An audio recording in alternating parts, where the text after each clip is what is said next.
no Filho de Deus. Creia somente e você vai ser salvo. Glória a Deus. Todavia,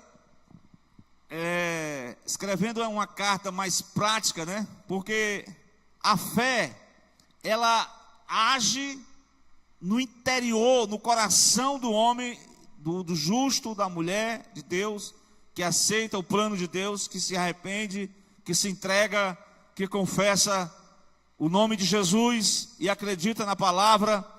Glória a Deus. Mas aquela pessoa acreditou. E depois deste encontro com Cristo, com a fé em Jesus, aí que vem aquela outra mensagem, certo? Que está lá na carta de Tiago, não sei se vocês devem lembrar bem, é capítulo 2, do 14 em diante, que vai dizer assim, que o crente, ele acredita, foi salvo, porém, meus irmãos, que aproveita se alguém disser que tem fé, mas não tem obras. Porventura a fé pode salvá-lo? Aqui é do ponto de vista, Deus nos chamou para essa fé ser posta em prática. Glória a Deus. Frutificar na fé, cultivar a fé, desenvolver a fé mediante as obras. Glória a Deus. Veja aí o versículo 15, né? Ele vai continuar dizendo que se o irmão ou a irmã tiverem sem roupa, nus, tiverem falta de comida cotidiano, aí o versículo 16, se algum de vocês disser, vai paz, aquietai-vos, fartai-vos, e não lhes derdes as coisas necessárias para o corpo, que aproveito virá daí. Aqui ele está falando no sentido prático, da nossa convivência. Próximo versículo diz o quê? Assim também a fé, se não tiver as obras, ela é morta. Então, como desenvolver a fé?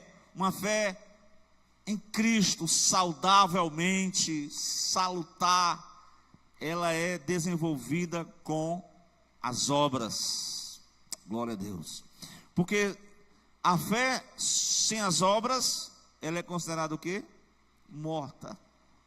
Então, acreditamos em Jesus Cristo, cremos na sua palavra, cremos no seu sacrifício vicário. Não existe nenhuma obra que nós possamos fazer para nós chegarmos diante de Deus e, olha, eu sou salvo por isso. Não, eu sou salvo pela graça somente, pela fé. Fui justificado pela fé. Porém, quanto à minha vida de salvo, eu fui salvo pela fé para as boas obras. Glória a Deus. E Tito diz isso, né?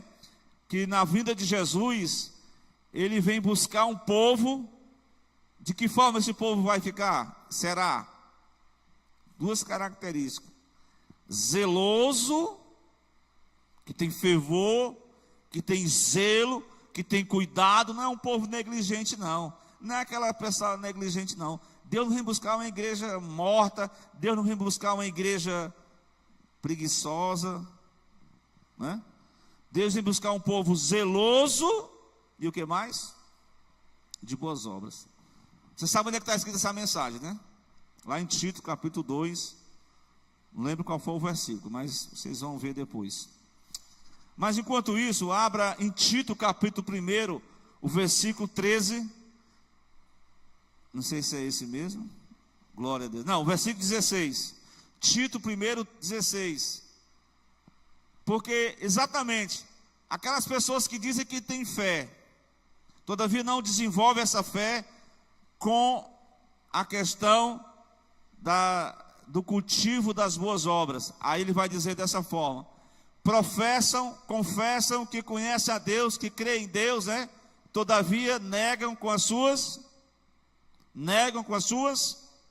obras.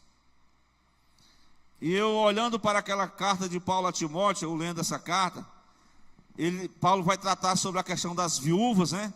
Aí em determinado momento ele vai dizer assim: olha, aquela pessoa que não cuida dos seus é pior do que o incrédulo. Aí diz mais assim, e negou a fé. Glória a Deus. Então, meus irmãos em Cristo, apenas esse texto aí, né? Confessa que conhece a Deus, mas nega com as suas obras, sendo abomináveis, desobedientes, reprovados para toda boa obra. Hoje nós estamos vivendo uma época em que houve um tempo que ser crente, né, era taxado como alguém, era vilipendiado, né?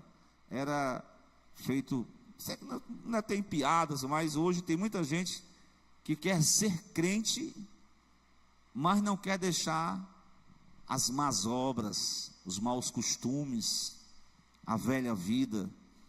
Mas o desenvolvimento da verdadeira fé, ele é acompanhado de uma transformação de vida que começa no coração, no interior, e desenvolve pela prática das boas obras. Amém até aqui? Glória a Deus. Louvado seja Deus.